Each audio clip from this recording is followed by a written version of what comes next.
Good evening and afternoon, everyone watching now, or if you're tuning in later. I am Jen Bordeaux with New Direction Family Law coming at you with another segment of Family Law Uncorked. And today I am so excited to have Kimmy Seltzer joining me. Hello, Kimmy. Thank you so much for joining me today. Hello, hello. It's so good to be here. And Kimmy is joining us from the West Coast, which is why I said good afternoon. So for anyone tuning in a different time zone, good afternoon. But it's 6 o'clock here on the East Coast of North Carolina. So um, today's topic is so relevant for not just clients we work with and people going through divorce, but just people in general that are in the dating world. Because right now, the dating scene is so digitized. It can be daunting, it can be overwhelming. And so we brought the big guns in. We brought Kimmy in because she is. Because I'm a big gun. That's right. As you can see, I'm like so scary. Yeah. A confidence coach, a dating strategist. She's got styling tips. She works with men and women. She comes from a therapist background and some personal experience in the matter. So, Kimmy, I'm going to let you take it away and just please introduce yourself and let everybody know just a little bit about you. Yeah. Well, thanks for having me. And I'm obviously really passionate about talking with all of you, especially in this group, because I kind of come from a divorce situation myself. And really that kind of thrusted me into doing what I do. And although I've had this like amazing professional experience, is just like working with various people, both men and women from all over the world, actually working on their style, their body language, their emotional component, being a therapist, and the thing that I just find so funny is like sometimes I'll look at my bio and I laugh. And, again, like the professional experience is super important. But the real reason why I'm passionate about doing what I'm doing is because of my own story. And I wanted to start here because my story and my own transformation is really what helped me kind of pivot into what I do today and completely flipped in the way that I help people as well. Because, so a long story short, I have a long version and I have a short version. I'll see what version like we end up with. But really, like I'm from Chicago originally, and I, practiced as a therapist for many, many years. I had a very traditional life, as they say. I had the traditional house, the traditional marriage, I had the picket fence, the kids, all that. I still have the kids, but you see what stories. Right, I still got the kids, don't have the other stuff any longer. But what happened is, I thought that's kind of like how my life was going. And I'm sure a lot of you can relate to I this, like right? so many do. Right. And then so I'm like, okay, we had an opportunity to pick up and we move across the country here to La La Land, and we land here and we do what all the other people here do. We get a divorce. I'm joking, obviously, right? Like divorce happens everywhere, but somehow LA gets a bad rap. Yeah. But the reality is that I, as in that moment in time when the car crashed, so to speak, so did the record stopped. My life as I knew it completely stopped. And there I was all alone in this new foreign land in a new house that wasn't very traditional any longer. And I didn't know what the heck to do with my new life. If you were to ask me back then, if I was, going to be a therapist and continue being a therapist, I would have said, you got to be crazy. You think you have issues? Like, let me go on the couch for a second. Yeah. Right. And so I completely, I was frozen. And with that, I went through what I call my black period. And the reason why I call it that is I remember looking in the mirror and seeing a very sad girl wearing black clothes all the time, and like ginormous black clothes, that could just kind of keep me in my little cocoon protected from the world. And when there's like a fork in the road and you can go down one path or you can go down the other, there's a choice that you can make. I definitely was going down that dark path, and I really didn't know how I was going to get out of my own way. I just kind of fell victim to that dark path. And I'll never forget that moment. I don't know what just got in me, but I remember doing all the work. going to therapy. I had a great support system. I was talking, everything. Like I knew up here, and I was a therapist. Like that was the kicker. I'm like, I know what I need to do, but I still was stuck. So I just remember getting up and looking in the mirror and hating what I saw. There's just like a point, and maybe some of you have experienced this, where there's that fed up point where you're like, I need to do something different.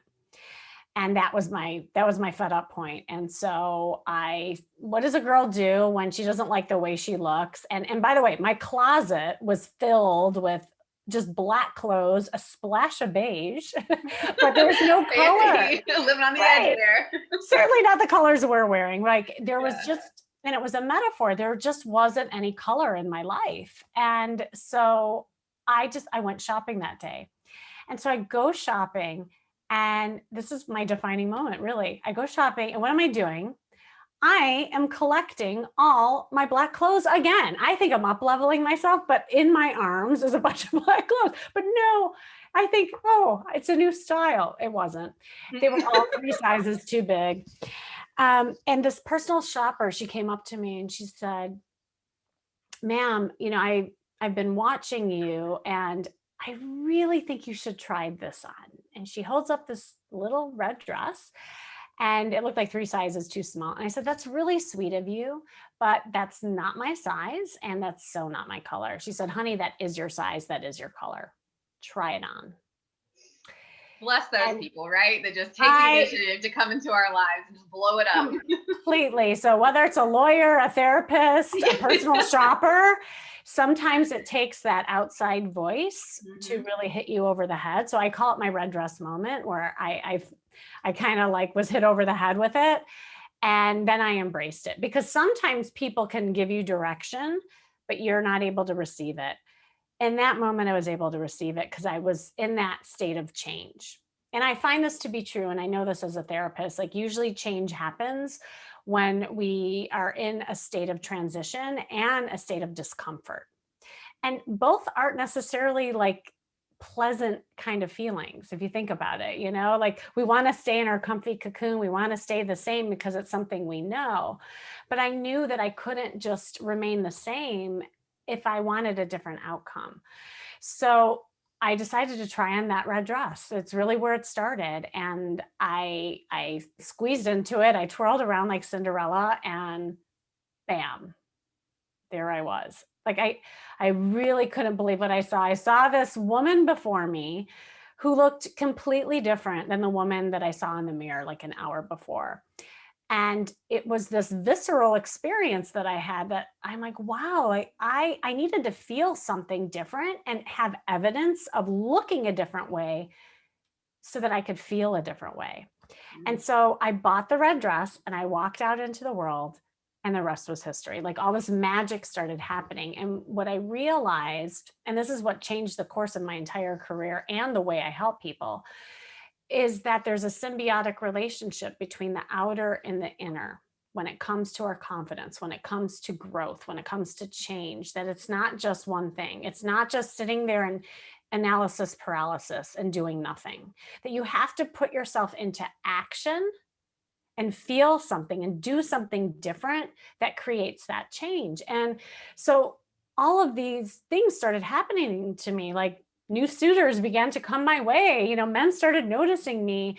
And I also realized how much I've been hiding. The black clothes acted as my invisible cloak. They keep me invisible from the men, because I really didn't know how to talk to you alien men out there. Like I was scared of you. Species. Yeah, I was completely scared. And so this is kind of where all the magic started happening. And I started, training to be an image consultant, because I saw the power of a makeover. And especially when you're coming from a divorce, I can't tell you how transformative it is to come out of this horrendous black tunnel into something that feels new and fresh and exciting and energizing, just by like changing your clothes and changing your energy. And started just then helping a lot of other people with it. And then I also realized that I was shifting and changing people more in a whole makeover process than I did years in therapy, doing like cognitive therapy and behavioral therapy and all those things. So where I land today is that I help people, as you can hear, in kind of this outside in approach. So instead of working from the inside out as I used to, I work from the outside in. And I call it my charisma quotient. That's the formula that I've kind of developed. And that's the name of my podcast. So if any of you are interested in hearing that, you can find it all over. It's on iTunes and wherever you listen to All the podcasts, places. but Yeah. all of it. Yeah. And you're a wonderful podcast as well. And the other thing that I realize is that there's three components within the charisma quotient. And then we can kind of talk more about how that looks. But there's these three ingredients that I look at. The first is raising your style intelligence. And, after coming through a divorce, you might be like stuck in your comfy clothes and your marriage clothes, as I talk about it. And maybe you haven't been shopping for a while, and maybe you don't realize what a sexy style is. So one of my jams and my specialty is really helping people get a sexy style. And when you say yeah. that, it's such a good point, because even taking instant friends, I mean, it goes for anybody, but for instance, we were talking about dating after divorce here. If you've been married to someone for a long time, the last time you probably really thought about sexy or what that looked like might have been several years ago, and so Yes. you're a little bit older now. And so what makes you feel sexy has likely changed quite a bit, between the style and the type and the colors of clothes and things like that. So I love that you said that. Oh my God. And not to mention, just really understanding what the opposite sex finds sexy. Like, I always say it starts from you, right? Like when you look in the mirror, and this is really part of the attraction factor, is like, what do you see? Like, do you think you're sexy? Do you like your style? Do you look in the mirror and say, hey, I'm hot? I deserve a new partner. I deserve this. It does start with that worth piece. And I know, going through my journey and helping so many others, that you could be the most confident person in the world, right? But when you go through something horrific like a divorce, even if it's amicable, the divorce just, it shoots your confidence down like I've never experienced. And really, like, I didn't even understand it until I went through it, because it's just like the life as you knew it completely changes, and your identity as you knew it, as like that gets wrapped up in the couplehood, also shifts and changes. So it's an emancipation kind of process where you're coming into your own, and in like 2.0 version, right? So like wherever you left off when you first married, you're plopped down on the same planet, but it looks different, right? So you have to understand how to navigate this new version of the planet. And that starts within, and how you look and how you move. And so I love working on what I call your style intelligence, your first impressions, your body language, how your style, your sexy style, all those things, because I feel like that's the easiest way and quickest way to gain your confidence. Then the second ingredient is raising your emotional intelligence. And that's the therapist in me, helping you express your feelings and what it's like to be vulnerable and authentic in your interactions. That's the other thing that divorce can do, is there's a lot of hurt that goes with it. And so a lot of people have their guard up. And so then they try to go and date, and the guard is up. And so the very thing they fear, they create by almost like creating this disconnected connection, because there's so much fear, right? And so really helping people have those breakthroughs through their expression, through different coaching exercises and also experiences, that allows people to really understand what it's like to just connect with the opposite sex, especially after just getting out there after a long period of time.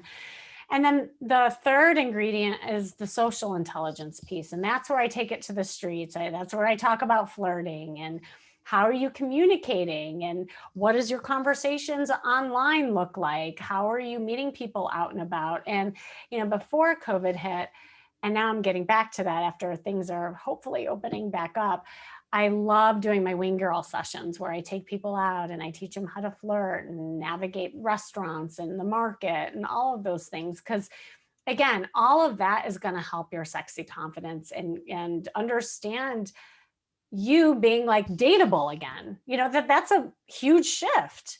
Going from a married person to like a single person, it's a whole identity shift. Yeah. Well, and I think, coming into, you talked about the confidence, how going through a divorce, it just just murders your confidence, right? But it's not a big piece of it, of course, is actually, what's happening emotionally and mentally and just in your life. I mean, financially, all the things that happen to that with that family and coming to terms with that. But also then it's like when you go through the divorce, all of a sudden you feel like this big red D is stamped on your chest, right? Like the societal stigma of, well, gosh, I've been married and divorced now. Who's going to want to date me? But hello, so many people, get divorced, unfortunately or fortunately, depending upon the circumstances. But so it affects so many people. And you can walk down the street and I'm sure that they've been in some way been affected by divorce. So, but I think that there's another, piece that plays into it, because then of course, whenever you're going to date again, at some point that's going to come up, the history is going to come up and you're going to have to tell someone that, yes, well, I was previously married, I'm divorced. And then there's the worry of, well, gosh, are they immediately going to think, well, why did this person get divorced? Like, was it something they did, or was it something the other person did? Or, so there's all of that plays into it too. And so at that point, you're just like, yeah, well, this just sounds exhausting. I'm just not even going to try. It's so true. It's so funny that you said the big D. I call it the big D too. And I say it as like the scarlet letter, right? Like we all have scarlet letters, yet we always think that our scarlet letter is somehow scarier, more unique, more awful, that kind of thing. But if you think about it, like we all have scarlet letters, especially as we age, we have more experiences. Life happens, there's some people who are widows, there's some people who are divorced, some people have never been married. Mm-hmm. And there's associations and judgments and assumptions in each of those scenarios, right? And so the reality is that the more experience you gain, that's why I like to start small with people and just getting them used to like having single friends and talking to the opposite sex and not putting so much pressure necessarily on like, okay, now I'm dating, now I'm going to sit at a restaurant and date, it's more about just easing into the feeling of it and knowing that as you gain more experience, you gain that confidence, and all those other like assumptions and judgments and worries that you have go away, because you start having that self-worth and that, look, if a person is going to have a judgment call on your situation, that's not your person. Yep. It's like finding your tribe. It really is important. I'll tell you a funny personal story around that. When I first got divorced, I lived in like a suburban area in LA, and I thought the same thing. I'm like, who wants to be my friend now? Everybody's married. Who even would want to date me? I'm like a single mom with young kids. And I had those like, I'm not good enough, or who would want me kind of scarlet letter. And I'll never forget one day, this other mom, she was married. She came up to me and she said, I hope you don't take this the wrong way, but I have another single mom that I thought maybe you'd want to talk to her about. And I had like this mixed reaction, like on one hand, I was like, wait a second, what do you mean another single mom? Like it's like a disease, right? You guys are the lepers of the community. Get away. Exactly. Like, let's put you on this separate island over here. Yeah. But then on the other side, I was thinking to myself, oh my God, there's another one like me, and so I decided to accept. And it was great that I accepted, because she was the first, single friend that I experienced. And she was the one that helped me learn how to flirt, to help me put up a profile, to, get back out there. And I really realized that it was nice having somebody who was more like me. Not that I had to get rid of my married friends, but they just didn't get it. Like I had a different life. There was a different energy that went with those friends versus ones that I really needed at the time. So I also think this is a period of time, a lot of time for forgiveness of just what you need and what you can ask for, and to not feel guilty around letting some of those people go, or maybe not having time, for those people, because your tribe, your community is where you're at right now. And good friends are going to understand that anyway. So really, like, just circling back, it all goes back to you and what you need. Whatever noise is out there and judgment calls that people have, they're just not your people then. So where can you go to find that? And when I work with people, it's one of the biggest things that I help people with. It's not just attracting the opposite sex, but we're single friends. Like, Yep. where can you go to get that community? Because that's a huge part of that confidence boost.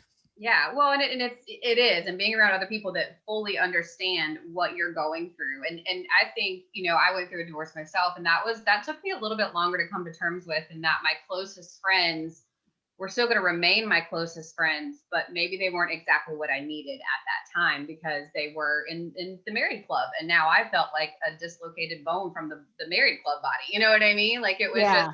it was very different. That was hard for me to accept because I was like, well, they've been my closest friends for so many years now. But it's just different. And as soon as I accept that, and I was like, okay, well, now I've got these other people that, understand more, or we have more, we can spend time together doing things because we're not married or don't have children, So that's such a good point. But it's also a part of all of that, whether it's a long-term relationship or a marriage and divorce, that you have to sift through and figure out again what you need and what's best for you. So in talking about that, you mentioned something as you were talking about filling out a profile, that the new single mom friend of yours helped filling out a profile, Yeah. which leads beautifully into today's dating scene, because especially in a world of COVID, it's all the dating apps. It's online dating. It's Match. It's Bumble. It's Tinder. It's Hinge. It's gosh, there's so many different apps. And that could be a whole nother discussion for us to have. But just starting off for somebody who's getting out there, and I love the quotient there: the style intelligence, the emotional intelligence, and the social intelligence. Because I love how you break that down, because those are all such three key pieces. So let's say somebody's getting back to the point, they're like, okay, you know what? I'm going to do this. I'm going to fill out a dating profile, and then it's well, what pictures do I use? What information do I put? And it can be so overwhelming that then you're like, never mind, I just forget it. I'm not going to do it. So and I know there's several different things you could say. Right.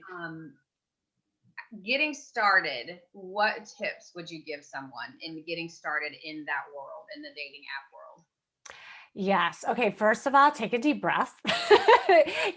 I think sometimes people get so overwhelmed with it all. It's like the perfection paralysis also can set in, where people are like, well, I have to have my profile a certain way and have so many pictures up and get this and that. And then they end up doing nothing, or like 6 months will go by and nothing happens, So I always tell people, look, first have the right mindset around it, that it's just one modality, one platform as a way to possibly meet a couple people, and to not put so much expectation or demands around it.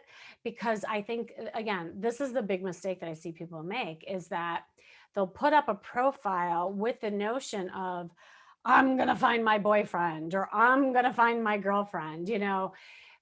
That is way too lofty of a goal, and you will crash and burn with that. And also, the way you vet people will be bad, because you're vetting for a boyfriend and girlfriend versus, hey, who's this? Let's see if I can connect with that person and see if we have something in common. So I always tell people, really look at this as an experiment, and just one way to possibly connect and meet some people. Practice flirting, practice talking to the opposite sex. And maybe you can have, a couple people that you might have some things in common, where you can go and meet up with them. That's it. It's almost like be a kid on a playground and learn how to play, and maybe you can land a couple play dates. That is it. Because the more like, if you get too ahead of it, that's when people also have that burnout happen. Mm-hmm. So it's really important to have the right mindset. So that's number one. Number two, Selecting the profile is a hit or miss. Don't worry about getting it right the first time too. Just if you know that this is just an experiment, not one size fits all, like what's true for your friend and what worked for your friend may not work for you. So it really is about just putting something up and trying it on, just like your dress. I find it the same way. There's no harm in trying on a new dress. You don't have to marry the dress, you don't even have to buy it. Just try it on, take it for a spin, and see if it works for you. Like, it also depends on the demographics, like your age, where you live, what your interests are. Each app is different and it has different nuances with it. So I always tell people, start with maybe one or two apps and just see how it flows, get used to the interface, put some intention behind it. And also, also have some focus with it as well, because sometimes two people do all or nothing, where they'll like swipe, swipe, swipe, swipe, swipe, and then they're on it all day long, all day long. No, there's no good men, there's no good women. And then boom, they give up, they crash and burn. It's much better if you do just a little bit, each day, or like maybe for 4 days, you do 30 minutes a day. It's just like exercise. Think of it like that. Have a couple conversations, see what's happening, but do put some focus and energy in it. And then the third thing is yeah, be really mindful of what your profile and how your profile is marketing you. So absolutely, the pictures are probably the most important part of a profile. Now, I can already see people like rolling their eyes and, like not wanting to do, like, that's Yeah, how super. pictures, but also like who's been out and taken pictures anywhere in the last year, Well, but think of this as an opportunity to take pictures. Like, how exciting that you can use this as an opportunity to do that. Yeah. And when you really look at what looks good in a profile picture, there's a lot of things to keep in mind. Now, obviously, like, I know we don't have time to go through all those things, and that's why people hire me, but I do these like virtual makeover sessions where I help people pick out their clothes. I teach them about their body type. I do a whole profile review, and I pick out outfits that work really well in a profile based on their body type, based on the colors that work, even just the type of photos to use. Because here's the thing, this is not Facebook, it's not LinkedIn, it's not a scrapbook. This is a dating website, and you got to treat it as such. You're trying to attract the opposite sex if that's what you're into. Right. And so, or a mate, depending on where you are sexually. So that's the thing, is that people sometimes will put like business, photos on there, or they'll do, photos with really bad lighting, or, they're not clear at all. They're not clear, and they're not a sexy style either. It's just like, I'll never forget, I helped somebody with a profile where she had one really good picture that was super sexy and cute, that looked almost professional. I think she had actually a professional picture in there. That's why it was so good. Then all the others were horrible. Like, she had just awful pictures. And I always tell people, you're only as good as your worst picture. So you could even have like 5 good pictures, and if you have one bad one, that's what people think you really look like, and they'll swipe you by. So it is good to be mindful. There's tricks around your profile, like in ways of like how you write a profile. There's tricks on the demographics and how you set, the ages and like the distance that you're looking at. So again, there's like a lot of nuances with it, not to overwhelm people by like thinking of it all, but just being more mindful. And again, nothing is set in stone. So try a couple things, see what people respond to. If you're not getting the responses, then it means probably your marketing is off, or it's not the right site, or maybe it's your approach. So that's why I love working with people on their profile. And I do like really hands-on work. Like, I'll go into people's profile and I look at conversations. I look at people's like way that they're interacting on top of the profile too. And that's more the deeper coaching aspect, but even just how conversations are flowing or not flowing is crucial in getting from like online to offline. like that bridge can sometimes just break down because people don't know how to like flirt. They don't know how to take it to the next level. Well, and I think we're such a culture of immediacy, right? And so Right. you're going back to that mindset of, whenever you're jumping in, you've decided you're going to try the dating app, that the mindset of you're just up here to hopefully meet some cool people along the way. Because, and I will throw myself on the sword. When I first got into it, it was too soon because I was still in that marriage mentality. I wanted to be married and I was coming out of that. And so it was all like, well, the person that I meet is going to be the one, which, okay, you know what I mean? And so I learned, but it set me up for a lot of disappointment. It set me up for just going into it, not even really giving the person a chance, and that's not really fair to either party that's involved. So it was just definitely, I think the mindset piece is so huge. So I love all of these tips that you've given, and I don't want to take up too much of your time, but I do have two questions related to pictures because, as you mentioned, pictures, it's a dating app. It's the reality. Some people might say, well, they should like me for more than my pictures. Yeah, that's what meeting in person is for. Okay, but if you're on a dating app, that's what you're working with. You've got X amount of characters to type something up about yourself, so it can't be a novel. And otherwise it's pictures, and it's a very visual thing. And so you're right, you're marketing yourself, really. I like the way that you put that. I mean, just point blank. So what is, because I've heard this from both sides, from females and males on dating apps. Yeah. What do you say about filtering for pictures and guys holding fish? Holding fish? Yes. What? Maybe that's the southern. That must be the South, y'all. We don't see that here in California. Yes, around here there are so many. I mean, me and my girlfriends, being on dating apps and stuff. There are so many guys that are standing there just holding their catch of the day.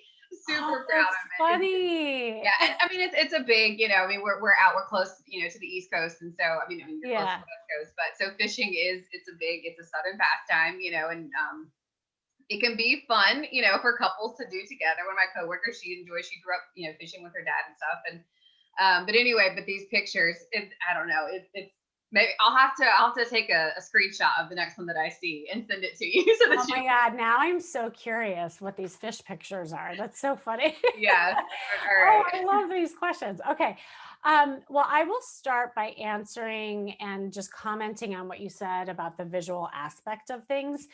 And honestly, it's not just online, it's offline too. So here's the thing about first impressions, and this is what research says, so don't, kill the messenger kind of thing, is that, and I can't believe this, the latest research says it only takes 7 seconds to make a first impression.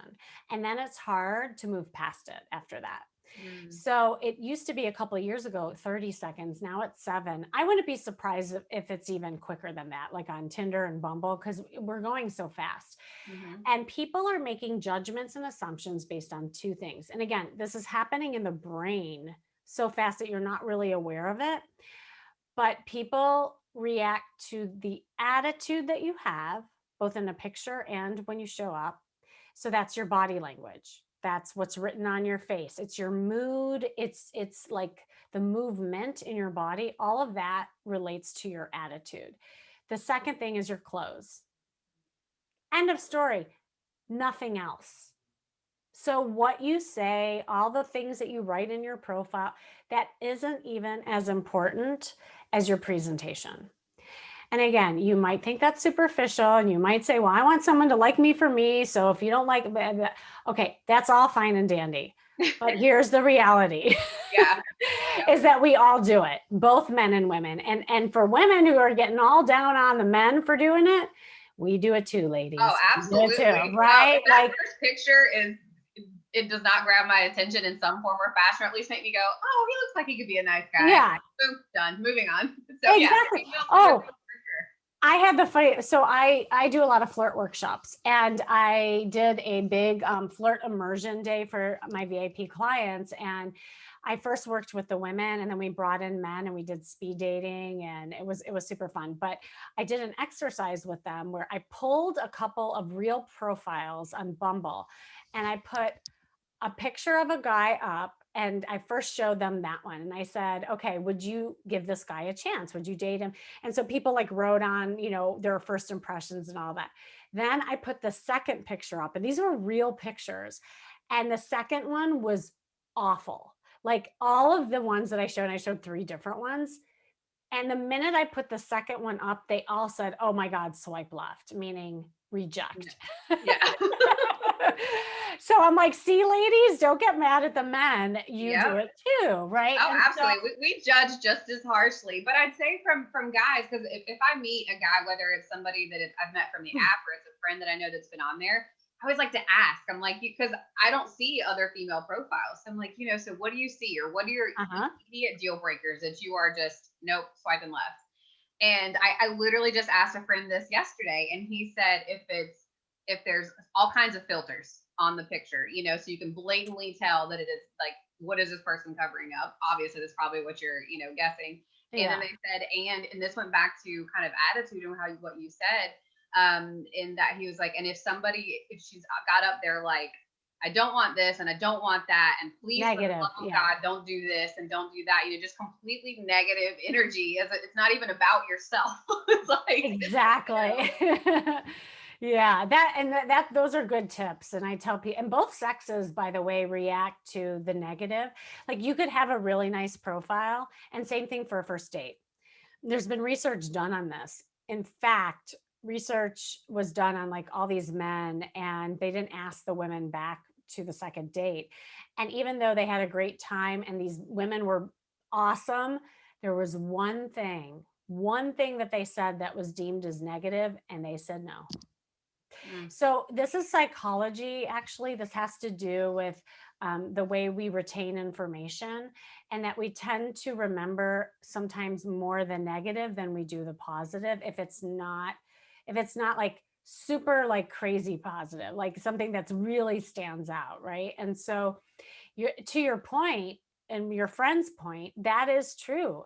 Like, no whiners or no drama or anyone who's like calling out something they don't want, people will run for the hills. So yeah, you always want something that's positive. Um, but to answer your question about the filter, just to address that, you know, the rule is that anything in excess is bad, and even with the fish thing, and I'll go over the fish thing in a second. It's like, if there's a filter on it that is done in a very tasteful, natural way, like there are plenty of professional shots done where people get photoshopped. Like there are models that are out there that most of them are photoshopped, but you don't oh, for really sure. know it. But all you know is what is advertised, and it looks good. Again, it's not being fake necessarily by having filters. It's just, how far do you go with it? Like if every picture is a filter, or every picture it looks like a doll, like where then you can't even like feel that person, then yeah, that's excessive. But if you have a little bit of a filter that like shows you in a good light, that markets you well, then that's okay. It's like, use your judgment on how real or fake something looks, basically. So I think what like guys react to is when women do these like really harsh filters where it's like paper dolls, Mhm. where they just it almost looks like a painting kind of Like a thing. Snapchat filter or one of the Instagram filters or whatnot. Yeah. Yeah, yeah. And again, like if there's a filter on it, but then there's like a natural photo right by it, that's also okay. Because as long as you're showing like a variety of yourself, but all the pictures look good, it's still okay. I think, both men and women will be like, okay, well, that's a cute shot. Maybe that's a little more artistic, they'll say. Um, Now, the fish. Let's talk about the fish. Like we even had a comment on Facebook that said Oh, all the big fish pictures. wait. What? What did it say? It was commented when we were talking about the fish, and it says all the big fish pictures. The big fish. Yeah. Well, I was chuckling because that really does have to do with like the demographic. So here in LA, I think you would be hard pressed to find a fish picture. You might find other kind of pictures. And that's the thing, like it really does. I think it's cute that there's different nuances with the culture, of different states. The problem isn't the fish. The problem is who is in the picture with the fish. Okay. So we're focusing on the wrong thing is really like kind of embedded in the question. Because I guarantee you, if you have a hot guy holding a pole with a fish, that woman's going to go for it. I might be like, you know what? I'm interested in taking fishing up. You're going to be the bait for that fish. Let me tell you, like you'll be all about it. But if the guy looks like crap and he's holding the fish, then you'll be like, why is that creepy guy holding the fish? So we react to things that have to do more with the person than the props around you. But here's a bigger like mistake to think about is that I think people are trying to show a lifestyle and interests and hobbies in a picture so that people know what they're into. And that is fine as long as you look good in it. Yeah. At the end of the not day, every picture, like picture after picture, is you holding it. Got it. You liked fish. Got it. right? But seriously, at the end of the day, it doesn't matter what you're holding. If you look good, it doesn't matter even what you're holding. And people are too caught up in the things and the activities versus the person. Because I bet you anything if we held up a bunch of pictures and then there's animal, and I will say research does show that when there's pictures of you, like both men and women with pets, like a dog, they showed mostly the dogs, you get more clicks on your pictures when you have an animal in the picture. But again, you got to look cute in that too. So you can't just expect that people are going to click on your picture because of the fish or the dog. Yeah. And so I'll tell you a funny story, and then I know we have to wrap up. There was a woman that I was doing a profile review, and we were doing new pictures for her. And the first picture was her near a red car, and she had a dress on, and her hair was like flowing in the wind, and she looked really kind of like feminine and hot. And I'm like, oh yeah, guys would really like that one. That was her first picture. And then I'm like going through, and it was just getting progressively worse, right? And with each picture, she was showing a different lifestyle shot. And by the end, she was holding a bowling ball with these huge jeans on, her hair in a ponytail, no makeup on, and had like a horrible look on her face. And literally, I think it was what was killing every single shot she had with any guy. Because I said, look, if you got rid of all of these other pictures and you just put the red car on, I bet you anything you'll get hit up. And she did. We just did it as an experiment.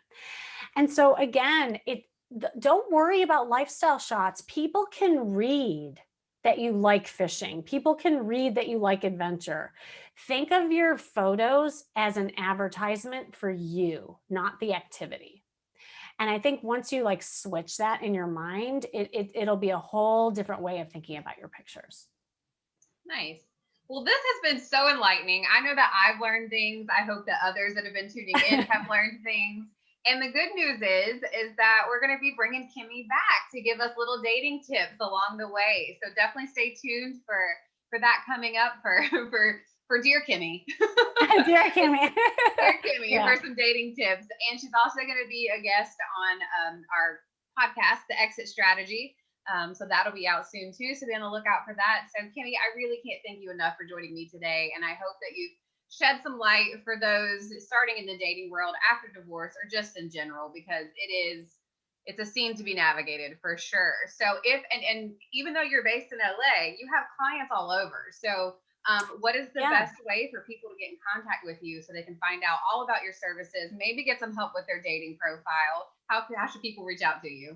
Oh yeah, no, I'd be happy to talk to anybody. I'm happy, first of all, to pass along my free style guides for both men and women because that's a great way of getting started, and you'll be in my community, and that way you can kind of keep up with me. You can also go to my website is kimmyseltzer.com, Kimmy seltzer.com, and pretty much any handle is at Kimmy Seltzer on social media, so you can pretty much find me anywhere there. And I do a lot of different I have a lot of different coaching programs. I have one-on-one programs, I have group programs, I do a lot of workshops.